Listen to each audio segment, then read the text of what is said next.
Vamos então para o próximo assunto, falar um pouquinho de governo federal, de arrecadação. A arrecadação, gente, atingiu 208 bilhões e 800 milhões de reais só em junho, tá? De acordo com dados divulgados hoje pela Receita Federal. Esse valor é o maior da série histórica para o mês. No primeiro semestre do ano, a arrecadação também foi a maior da série histórica, com quase 1 trilhão e 300 bilhões de reais arrecadados. E de acordo com a Receita, o desempenho da arrecadação se deve, entre outros fatores, ao comportamento da economia e pelo retorno da tributação do PIS/COFINS sobre combustíveis. Posso começar com você agora, Eliana, para falar sobre a arrecadação? Porque muita gente fica se perguntando, está arrecadando bem, batendo recorde atrás de recorde, mas ainda assim há dificuldades de se conseguir se encaixar com perfeição nas regras do novo arcabouço fiscal. O que está acontecendo? Bom, eu penso assim, tenho certeza. Eu adoro. Assim que é bom, né? Eu gosto, eu me inspiro. Não acho, eu tenho certeza, não penso. Eu me inspiro. Não, porque eu acho, não acho nada, é o que está aí. Primeiro que nós temos um saco de impostos aí, muito bem elaborado, né? E nós temos ainda, o que eu entendo, uma má divisão de recursos em termos de município, em termos de estado, em termos de federação. Então, quando a gente vê essa arrecadação fantástica, eu estava até prestando atenção nos números, né? E nós estamos falando da maior arrecadação no ano, histórica, né? Sim. Para o trimestre. O que me vem à cabeça é o seguinte, bom, se nós temos a maior arrecadação, para onde vai essa grana? Falando português bem claro, qual é a divisão dessa grana? E quando você vê lá no fundo, nessa divisão tributária, você vê que o município não arrecada nada, o estado arrecada de acordo com o seu potencial, no nosso caso São Paulo, ótimo, maravilhoso, mas se a gente for olhar lá para o norte e nordeste, nós vamos ver que não existe essa arrecadação fantástica. E agora, mais do que nunca, né, essa mudança tributária, essa nova legislação tributária, ela tem que vir com tudo, essa reforma tributária. Para que nós saibamos para onde vai todo esse dinheiro. E nós não sabemos. Esta que é a verdade. Eu aqui quero saber das minhas amigas se elas sabem para onde vai esse dinheiro, porque eu adoraria realmente não consigo. Vou te responder alcançar. Uma parte. Por favor. Não, eu vou até recorrer aqui e recomendar o livro Extremos, do Pedro Neri, que é um economista, consultor do Senado, que é maravilhoso, e ele vai para os extremos do Brasil, vários extremos. Extremo de arrecadação, extremo de pobreza, extremo de aposentadoria, extremo de mortalidade infantil. É incrível o livro. E boa parte do que a gente tem de dinheiro escorre para questões como desoneração de folha, né? Incentivo para a indústria, que é maravilhosa a indústria brasileira, né? Sim. Muito incrível a indústria brasileira, assim, produzindo muito, produtos com boa qualidade, né? Estou sendo irônica aqui, porque, gente... Eu tô tentando e não entender. vai a lugar nenhum... Eu estou tentando entender aqui, eu estou falando... E não vai a lugar nenhum por isso. Então, assim, sim, a gente arrecada muito, mas a gente arrecada em cima de salário mínimo. É verdade. Em cima do trabalhador. A gente não arrecada poucos, muito... Né, Ellen? Beneficia poucos. Exato. A gente arrecada, que é o que a nossa reforma agora está tentando dar uma corrigida, né? Felizmente. Mas não sei quanto que vai conseguir. Por quê? Porque o pessoal vai lá bater sininho dizendo o seguinte, não, mas se não houver, não continuar com desoneração da folha, vai ter muita demissão. Não, mas se não der incentivo para o meu setor aqui, o meu setor sem incentivo do governo não vai adiante. Bom, como que o agro brasileiro é o agro brasileiro? É porque nós temos uma vocação natural para o agro? Não, nós nunca tivemos. Nós estamos só há uns 70 anos investindo em ciência e tecnologia com a Embrapa, deixando o setor disputar e ser disputado, né? Ou seja, entra coisa de fora, a gente briga para mandar coisa para fora e vence quem é melhor. Vamos lá, vence quem é melhor. Agora, se você ficar pedindo com o pires na mão que o meu setor não pode ter imposto aqui. O meu setor tem que ser beneficiado ali. O meu setor tem que desonerar a folha, porque senão eu vou ter que demitir. Que é o que fez, por exemplo, a vida inteira. Desculpa aí, inclusive já ganhou um prêmio da CNI com a indústria automotiva. Mas foi o que fez a vida inteira no Brasil. O mundo inteiro está discutindo energia verde, aqui eles estão dizendo, vamos dar um apoio aqui para a nossa montadora poder manter os empregos, gente. Não vai continuar sendo muito ruim a qualidade. Então, quando a gente fica falando sobre maior arrecadação, lembre-se que ainda é a maior arrecadação sobre quem ganha menos. E que verdade. não vai melhorar a situação se você continuar beneficiando quem ganha mais e que não é competente. E não vai ser se continuar ganhando incentivo. É isso. Como furar essa bolha do lobby? Porque tudo passa pelo lobby. O que você descreveu para a gente agora mostra a força de lobbies aqui no Brasil. Cada vez mais forte. Quem tem bons contatos e força no Congresso consegue benefício. Congresso, governo. Quem não tem, como nós que estamos aqui, por exemplo.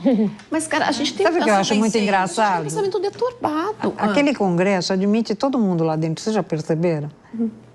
Não, quem já andou pelo Congresso sabe, anda todo mundo, os lobistas, andam todos lá dentro, assim, são... Entendeu? Esse pensamento é péssimo, mas é o que acontece. Como vencer isso? Simplesmente difícil. eles não conseguem. Mas não tem como você conseguir, porque se você olhar, a nossa cultura está muito arraigada a esse lobby. E o que é pior, é perverso. É verdade. É perverso porque é um lobby que faz as pessoas acreditar que você está olhando para o mais pobre. Isso é o mais incrível. Se você olhar, por exemplo, todo o nosso pensamento de esquerda, ele é super favorável a esse protecionismo. Sindicatos apoiaram, né? Vai discutir educação. Vai discutir. Vocês querem mais escola em tempo integral? Alguém aqui é contra? Não, eu sou super a favor. Jamais. Então vamos conversar com o professor. Vamos conversar com o professor para a gente saber, com o sindicato dos professores. Sindicato, né? Vamos ver como é que eles acham disso. Bom, o sindicato não permite nem que a PM fique na porta da escola para dar garantia e segurança. Bom, uma série de questões aí, mas assim... Não, eu estou só contando uma pequenininha, em termos então, de segurança. Assim, mas a questão é, você tem isso do sindicato dos professores, mas você tem isso na Fiesp. Eles estão todos trabalhando do mesmo lado, meu quinhão, entendeu? Agora, quem está falando pelos alunos? Quem está falando pelo trabalhador da indústria, que é prejudicado por essa superproteção da indústria, né? Ninguém está olhando para esse lado. E a desoneração, Deise, é só um aspecto que mostra o poder dos lobbies e a nossa submissão, ainda que compulsória, né? A própria reforma tributária, quem levantou aqui, você, Eliana? Quem falou de reforma tributária? A gente falou. Alguém mencionou aqui a questão. Acho que foi a Eliana que levantou, que é uma grande expectativa agora. A gente está na fase de regulamentação de projetos de lei, né? Para dar corpo para esse sistema que foi aprovado no final do ano passado. O lobby fez, ou os vários lobbies fizeram, com que vários setores fossem beneficiados no sistema que a gente está consolidando, que a gente está construindo. E com isso, a alíquota padrão, ela vai só aumentando. Então, o que acontece? Um benefício que eu, governo, dou para o setor Deise, dou para o setor Ellen, vai ter que ir para algum lugar. Alguém tem que pagar essa conta desse benefício. Se eu estou te desonerando vocês, não vai ser sobrar para alguém. Alguém vai ser onerado. Alguém vai ser onerado. Não existe E aí cai pro povo. E aí cai para o povo. Então, assim, sempre a corda estoura para esse lado que deveria ser o mais forte, que é o mais numeroso, mas que não é. Tem alguma que não coisa tem no Brasil que não representante. funciona assim? Não. A Maria falou super bem aqui, não tem almoço grátis. E, assim, eu vejo com um pouco de ceticismo a questão da reforma tributária. Acho que ela é extremamente necessária, tem que ir adiante, vai simplificar, sim, os tributos. Mas, assim, eu acho muito difícil falar numa reforma tributária e não falar na reforma administrativa. Por exemplo, aqui, ó, arrecadou 208 bi. Para onde que vai isso daí? Menina. Entendeu? O que vão fazer com esse dinheiro todo? A gente sabe que o Estado brasileiro é um dos mais obesos do mundo. A gente sempre fala isso aqui, é um Estado obeso, é inchado, é ineficiente. Então, tu falar de uma reforma tributária e não falar da reforma administrativa já começa por aí. Eu nem vou falar da questão da previdência nos municípios, tá? Porque isso daí é uma bomba que vai estourar, se não estourar agora em 2026, vai estourar logo ali para 2 anos e alguém vai ter que fazer alguma coisa e vai pegar um capital político muito ruim em relação a isso. Mas eu acho que a reforma tributária, que poderia ser um ponto muito importante, aí a gente volta para a questão dos lobbies aqui, ela está sendo debatida no Congresso Nacional como uma moeda de troca. pela sucessão das casas, tanto do Senado quanto da Câmara. Então, nenhum debate desses que deveria ser privilegiado, importante, ele está sendo colocado da forma que é. Então, assim, não vai mudar, a gente vai continuar tratando essas questões. Eu lembro uma vez que um jornalista me perguntou assim, Deise, tu acha que daqui a 200 anos o Brasil vai melhorar? Eu falei, olha, eu não vou estar aqui, mas eu tenho certeza que alguém vai pegar uma entrevista minha ou várias e vai dizer, não vai melhorar. Não vai melhorar enquanto não tiver essa renovação política que a gente tanto fala no Congresso Nacional, renovação na política. Porque é isso, eles vão se mantendo lá dentro, o sistema vai se retroalimentando, então tem que quebrar isso. Não se quebra, tá aí, ó, uma das grandes pautas dos últimos anos, a reforma tributária sendo utilizada como moeda de troca.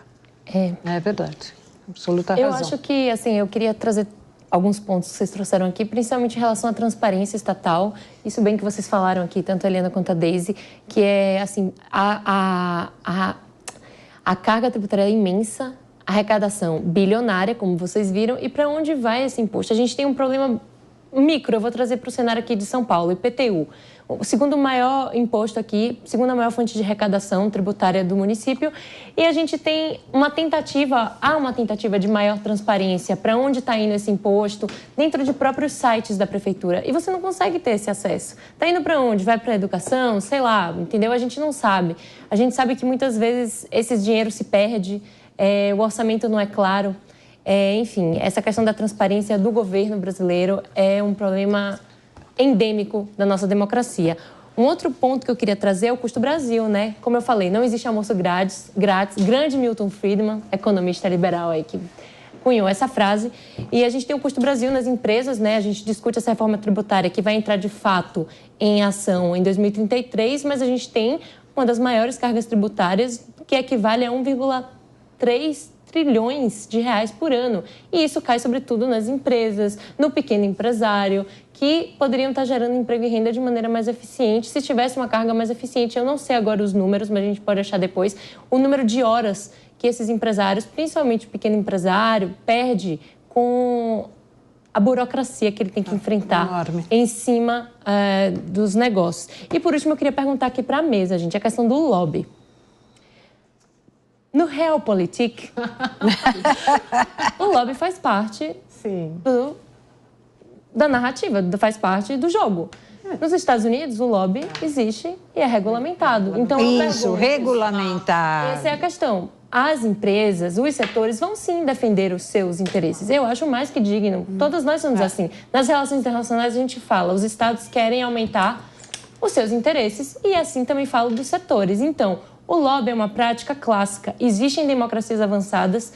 Não devemos demonizar o lobby. Acho que ele tem que ser feito de maneira organizada, regulamentada e transparente. Então, eu queria trazer à mesa, justamente porque foi muito discutido aqui, mas lobby feito de maneira correta e legal tem seus benefícios, sim, e pode ser feito de uma maneira inteligente, né? A bancada vota com a relatora. Queria trazer para Tô olhando aqui dados. Tô olhando aqui, te ouvindo, não sei se é a última, mas eu vou citar aqui, ó. 29 de novembro de 2022, Câmara aprova projeto que regulamenta o lobby. Regulamenta o lobby, perfeito, é isso aí. 2022, Câmara, não quer dizer que... Não é o Congresso, né? Não é o Congresso.